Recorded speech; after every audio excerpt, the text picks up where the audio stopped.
Hello, the 31st here. Welcome back to another DLC PowerPoint presentation. As you can see, today we are going to be covering the Dynamax adventure feature that has recently been revealed to us pretty much entirely heading in to the Crown Tundra. It's looking pretty weird, but I don't want to cast too much judgment on it yet. I haven't played it, but I will cover everything we know so far and anything we can infer from what we've seen. We start off entering into the caverns, into the dens, into this mine shaft via this entrance with these Steins Gate bulbs either side. We talk to this scientist lady, who's clearly the one who lets us go in and do this Dynamax adventure feature. We don't know much about her so far, but she is definitely the one, presumably doing research on the Dynamax phenomenon and why there are all these legendary Pokemon in this specific cave system. What we've been told is that every single legendary Pokemon from every single previous game is going to be returning in this DLC, specifically through this method. A few examples of notable Pokemon that we're going to be able to encounter are Zygarde, Kyurem, Dialga, and regular Moltres.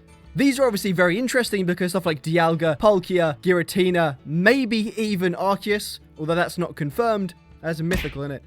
Don't worry about that. These are obviously interesting because Pokemon like Dialga, Palkia, Giratina, there were only supposed to be one of per universe, and there's going to be multiple. Again, same thing with Zygarde, it's a bit weird, and the fact there's a regular Moltres again is quite puzzling because in the same game, there are versions of these Pokemon that have adapted in the Crown Tundra to be different regional variants. So the fact that the regular ones are going to be there as well is kind of weird. These things kind of make me think it's more going to be a Hooper situation like it was in Omega Ruby or Alpha Sapphire, or if it was in Sun and Moon. But basically, there were portals there, and that's how we got the legendary Pokemon. And it's probably going to be something similar. The Dynamax phenomenon supposedly, alters space-time. It's very likely that these Pokemon are going to be brought in via some kind of space-time rift, sort of portal, wormhole sort of thing, rather than that they live in the caves. That doesn't really make any sense. We saw a little bit of what the Dynamax adventures are going to look like. The general feel I'm getting is sort of like a survival party board game. It's giving me, I don't know why, but Mario Party vibes, but with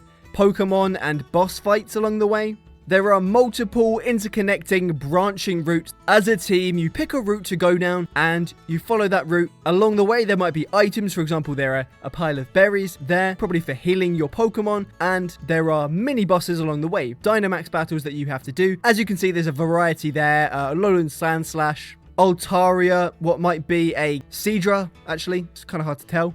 You then battle these mini-bosses along the way to where the final boss is, and that is going to be, the legendary Pokemon, most likely. In the bottom right there, you can see the scientist lady, possibly the same one. What her role is unknown. It might be that she heals your Pokemon, that she allows you to change out your team members or switch Pokemon, which I'll go on to in a second, or that she allows you to pull out of the game. I don't know, like I said, it's not explained yet. What her role is going to be is completely unknown.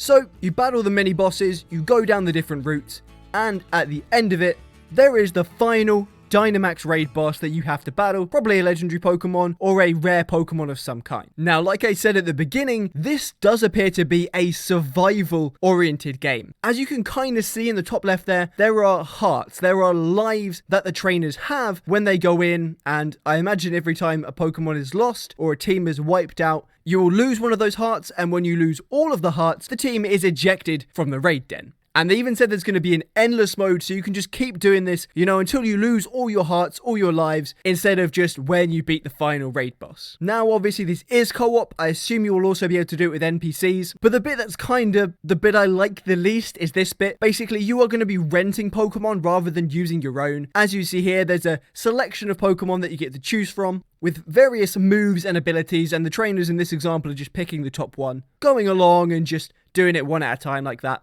until the team is full. What they also said on the Pokemon website is that you will be able to switch out any of these Pokemon for Dynamax Pokemon that you have caught along the way. For example, that Altaria that in the trailer the team fights, you will then be able to have the option of switching out the Pokemon that you selected to rent at the beginning for that Altaria. Possibly at the scientist. That's what I think her role is probably going to be. And it's probably why there are berries as well, right? This is a rental team. It's not your own Pokemon. You probably don't get to take items in either. Probably all the healing is going to be done through your selection via the game board, picking the routes with the berries, picking the routes with certain people or options to heal your Pokemon along along the way. Which I do kind of like. It's going to be a strategy, like I said, a survival board game with your friends. There's going to be strategy involved, making sure you pick the right routes, pick the right teams, make the right switches at the right time based on what Pokemon you're going to end up catching at the end, what Pokemon you have the option of catching along the way. It should definitely be a lot of fun. I just wish I could use my own Pokemon, but that's, a slight nitpick.